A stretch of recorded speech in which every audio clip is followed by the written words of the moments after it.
einantis šią gatve. Prašau sustok ir paklausyk. Šiandien susirinkome paminėti Tėvo dieną. Nes pirmasis sekmadienis šių metų jau praėjo, oficialiai diena jau atšvęsta, bet prisiminti tėčius turbūt niekada nebuvo per daug. Tad truputėlis istorijos apie tai. Birželio 1 sekmadienį Lietuvoje švenčiama Tėvo diena. Su kuo sveikiname visus klausytojus. Truputėlis bendros istorijos, kaip nutiko, kad tokia diena kaip šventė atsitiko visame pasaulyje, ne tik Lietuvoje.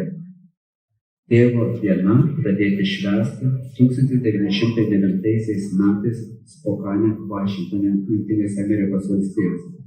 16-metė Sonara Smart Dot bažnyčia išklausė motinos dienai skirtą pamokslą ir pasiūlė paminėti Tėvo dieną. Mylinti dukra norėjo pagerbti savo tėvą, pilietinio karo veteraną Jacksoną Smartą. Gimdymo metu mirus jo žmonai, jis vienas užaugino 6 vaikus. Sonara Smart Dot prašė tėvus pagerbti per jos tėvo gimtadienį, birželio 5. Tačiau bažnyčios pastoriai baiminosi nespėsia paruošti pamokslų, kad nuspręsta Tėvo dieną kiek pavėliau minėti ją 3 birželio sekmadienį. Ilgą laiką tiek visuomenė, tiek JAV kongresas Tėvo dieną vertino kritiškai. Buvo manoma, kad tai yra prekybininkų siekis pasipelnyti ir toks skepticizmas turėjo pagrindą. Aktyviausiai Tėvo dienos rėmėjai pirmaisiais tapo pypkių, kaklaraiščių ir kitų vyrams politiškai dovanojamų daiktų gamintojai. Nepaisant to, šventė po truputį prasiskynė kelią ir amerikiečių širdis, o vėliau ir į kalendorių.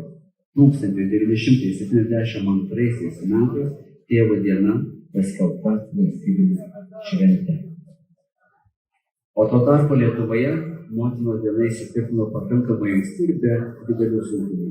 1929 metais kovo 24 dieną vykusiame Lietuvos moterų organizacijų pasitarime buvo nuspręsta kiekvienų metų gegužės 1 sekmadienį paminėti motinos dieną.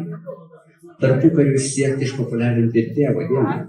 Jie siūlyta švęsti birželio sekmadienį. Netrukus sulaukus palaikymo, šventę pradėta perkelti į 1 rugsėjo sekmadienį, motyvuojant, kad toks laikas yra patogesnis, kadangi jau pasibaigė didieji ūkio darbai. Būtų ir daugiau pakvietimų švęsti Tėvo dieną.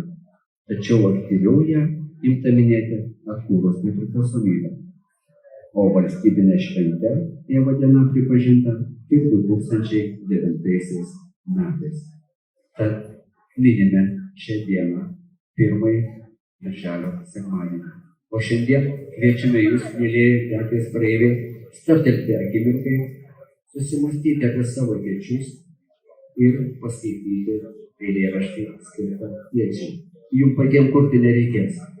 Šį renginį organizuoja Vyrų krizių informacijos centras su Solovkų choru Mano guru. Ir mes, kaip krizių centras, esame 2009 metais išleidę poezijos tėčių rinkinį Lietuvos poetų.